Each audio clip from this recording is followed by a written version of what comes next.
Hello, ladies.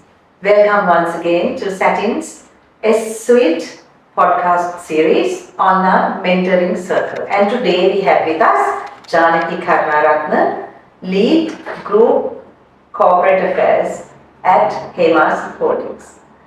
Janaki has many stories to share with us, with you. Janaki, nice to see you. We will start with your story. Thank you, Naomi, and thank you, Satyn, for inviting me. I started my first main kind of job was at Santel. Started in sales, in general sales, and still remember, when we had to walk the streets to, sell those phones at the beginning because nobody knew what a non-fixed line was. I still remember we were dropped in PETA, we were dropped all over, in Colombo. But then I was invited by the corporate team at Santel to join the corporate team. And they were handling all the corporates and selling to the corporates. And when I did accept and join, I was, at that point, I remember the only girl in the corporate team. And I still remember going for my first corporate sales pitch. I won't mention names, but it was at a bank. And I remember the gentleman there asking me first how old I was. And then he said, you know what, I think you need to send someone senior and someone who's a little older and more experienced so that you can handle our account.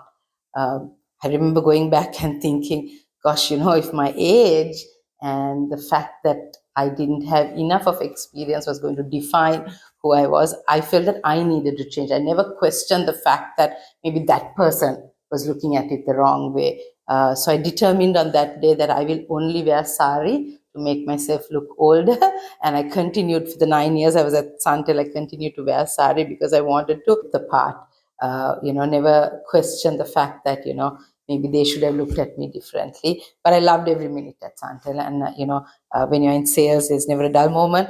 There's always a target. And it was about meeting the target. And next month you get another target. The year is over, you get another target, but you are young enough and you have the energy to still go for it. And I remember the first year when they had the sales awards and the conference, and we were, asked to, compete against each other. And I must say, and if any of the boys who were working with me will remember, my biggest goal was to beat the boys. That's it. I want to prove that I could be as good as they were. I could, that the fact that I was a woman wasn't defining the fact that I could do sales.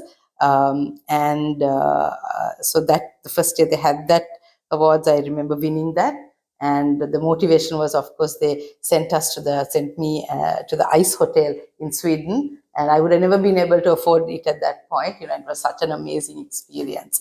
So that was how I started. And after 9 years, though, at Santel, by then I had got married. I had both my kids by then. And you'll appreciate when you're in sales, it's a very tough job, right? Because there's never a dull moment. You're continuously chasing after a target. And I thought that, I needed some time out. I needed time to spend with my children, to really invest in them. Also, Namini, I lost both my parents at a very young age. And I kind of knew that void of not having present parents. So because of that, I felt that, I needed to be there for my children. So I left. I gave my resignation. And 2 weeks after I left, the director marketing, the former director marketing at Santel, had now moved on. And I met him at a party. He's Shriyandi Silva Vijayaratna. And he asked me what I was doing. And I said, I've left. I am now going to take a break. And then he called me the next day and said, I think you're making a mistake. I don't think you should be leaving the corporate world. And he asked me, what do you want to do? And I told him that, it's just that not that I didn't want to work. I was struggling to find this balance between being a wife, a mother, and also, having a career. And I didn't feel that, almost 18, 19 years ago, that any corporate was, ready to give me that opportunity.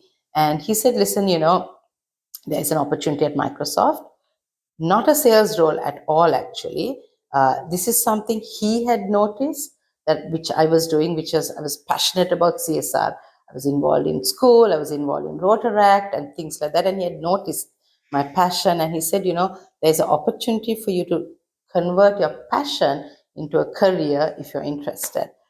Again, I pushed back, saying, but I need time. And he said, you know what, let's figure those out later.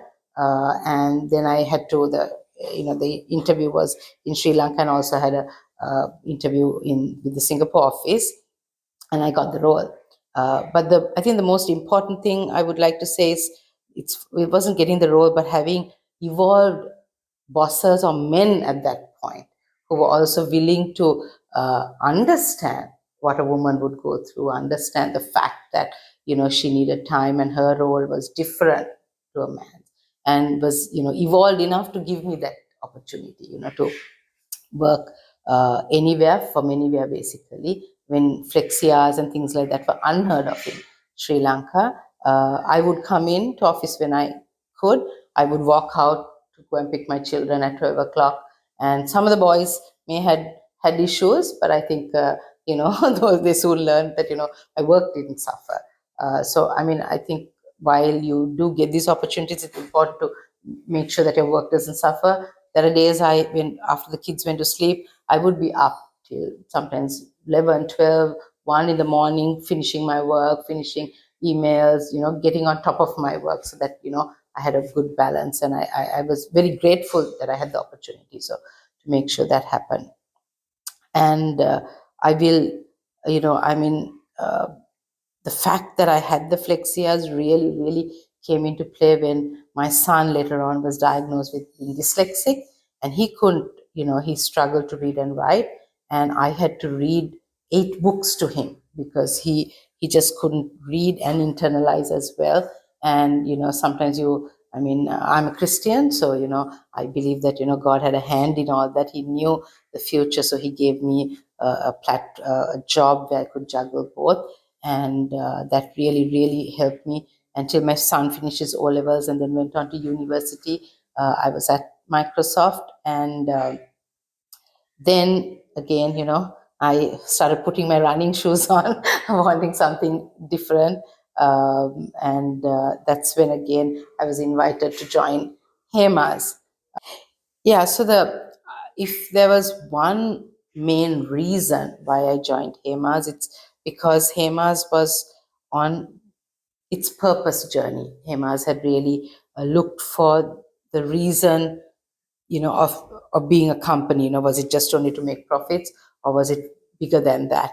And to me, that was, it was very meaningful. I felt that a company was really going on what they call their purpose journey, and they would look at not just products and services, but everything, even people, that there was purpose in your work, etc. So that's when I joined HEMAS. And now I'm an empty nester. Me and my husband are empty nesters. Different point in my life. It's, the kids are away, but now I work. Not that I never worked full time, but I worked more, longer hours, maybe also. But it's different, And you come to this point in our life, you can, with the experience you have, you can make decisions faster. But yeah, it's been amazing. I've been at HEMAS now 4 years. Yeah, so like I said, I turned my passion into a career, right?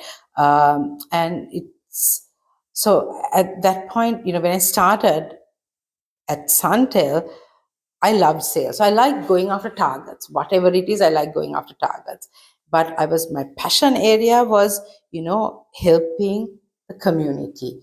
And I think that has driven me my whole life. And, I've been blessed to have opportunities where I could, through school, through Rotaract. And then when I had this opportunity that came my way at Microsoft, because they had a fabulous program of impacting lives, I embraced it. And I then put all my energies into that, because this is an area that, I love and I felt strongly about. And then I thought, what, it's, there's this cliche about, you turn your job where, you won't be working a day if you're, but it's not a cliche actually. But if you really love what you're doing and you can see meaning and purpose, and especially when in this space of CSR, where our purpose, you can see the impact it's making on people's lives. I have stories after stories of people, who have just, benefited from the different programs that these companies have done, and I've just had the, opportunity of just leading those. So yeah, I mean, it's not work really, because you're dreaming for something bigger. It's not for yourself. You're dreaming for that person, how their life can be better and bigger. But I think, I mean, people might think, oh, this is CSR, so obviously you can. But I think in any area you can do that. I mean, if you're working, for instance, and if your passion area is finance, then you want to see, okay, how can you make the numbers work for your company at the end of the day, right? That's your responsibility. And you apply everything that you know what you're good at to make sure that the numbers work well for not only for your company but for your customers. Can you get them a better,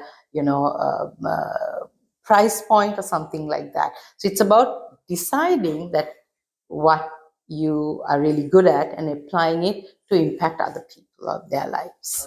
Thank you, Janaki. That was a great interview, I think, and thank you very much for finding the time to talk to us so that we can reach our ladies, those who are watching, those who will listen to the podcast. You can let us know your thoughts. And also, we just want to say a big thank you on behalf of satynmed.com and all our readers to Janaki for finding the time to be here with us. Thank you.